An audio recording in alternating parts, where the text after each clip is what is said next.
Ülkelerin belirledikleri enflasyon rakamları farklı yöntemlerle hesaplanmaktadır. Bu nedenle birazdan saymaya başlayacağım 20 kötü ekonomiye sahip ülkenin faiz ve enflasyon oranları kendi politikaları neticesinde belirlenmiştir.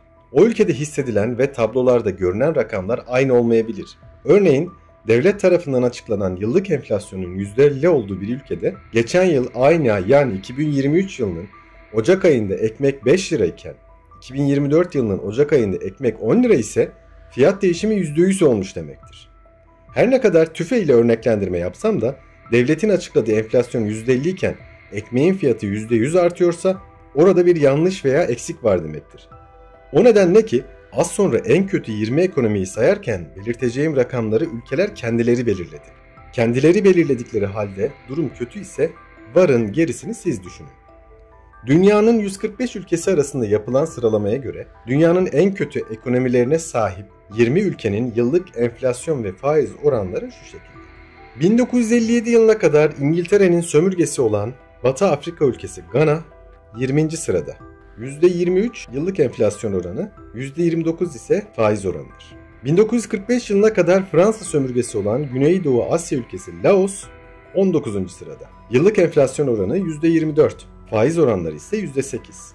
1948 yılına kadar İngiltere sömürgesi olan ve Arakanlı Müslüman kardeşlerimize yaptıkları soykırım ile bir yandan lanet, bir yandan da nefretle anılan ülke Myanmar 18. sırada. %29 yıllık enflasyonu, %7 ise faiz oranıdır. Tarih boyunca hiçbir zaman sömürge olmayan nadir Afrika ülkesi Etiyopya 17. sırada. Enflasyon oranı %29, faiz oranı ise %7. 1960 yılında İngiltere'den bağımsızlığını kazanan Batı Afrika ülkesi Nijerya 16. sırada. Yıllık enflasyon oranı %29, faiz oranları ise %19. 1947 yılına kadar İngiltere sömürgesi olarak kalan Güney Asya ülkesi Pakistan 15. sırada. Enflasyon oranı %30, faiz oranı ise %22. 1992 yılından beri Amerika Birleşik Devletleri ambargosu altında kalan Karayip ülkesi Küba 14. sırada.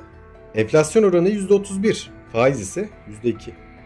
1975 yılına kadar Hollanda sömürgesi olan Güney Amerika ülkesi Surinam 13. sırada. Enflasyon oranı %33, faiz ise %10. Kuzey Afrika'nın en kalabalık, namı diğer darbelerin ülkesi Mısır 12. sırada. Enflasyon oranı %34, faiz ise %19.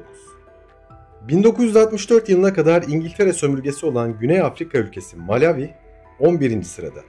Enflasyon oranı %34, faiz ise %24.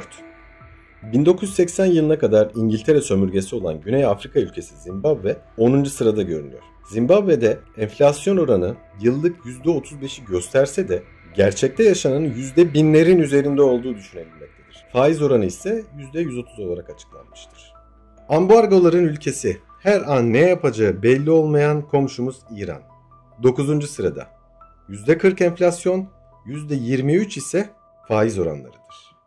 1963 yılında Fransa sömürgesinden ayrılan Orta Afrika ülkesi Kongo 8. sırada. %42 yıllık enflasyon, %25 ise faiz oranıdır. 1961 yılına kadar İngiltere sömürgesi olan Batı Afrika ülkesi Sierra Leone 7. sırada. %52 enflasyon oranı, %16 faiz oranıdır.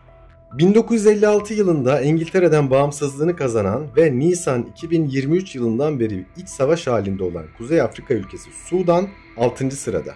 %63 enflasyon, %28 faiz oranıdır. Ve 5. sırada canım ülkem Türkiye. Fazla söze gerek yok. Her şey ortada. %65 yıllık enflasyon oranı, %45 faiz oranıdır. 2011 yılından bu yana iç savaş halinde olan Orta Doğu ülkesi Suriye 4. sırada. Yıllık enflasyon oranı %85.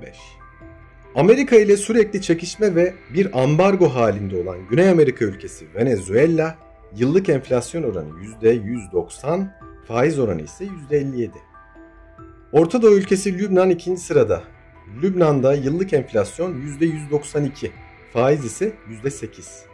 Ve listenin 1. sırasında Güney Amerika ülkesi Arjantin bulunmakta. Arjantin'de yıllık enflasyon %211, faiz ise %100.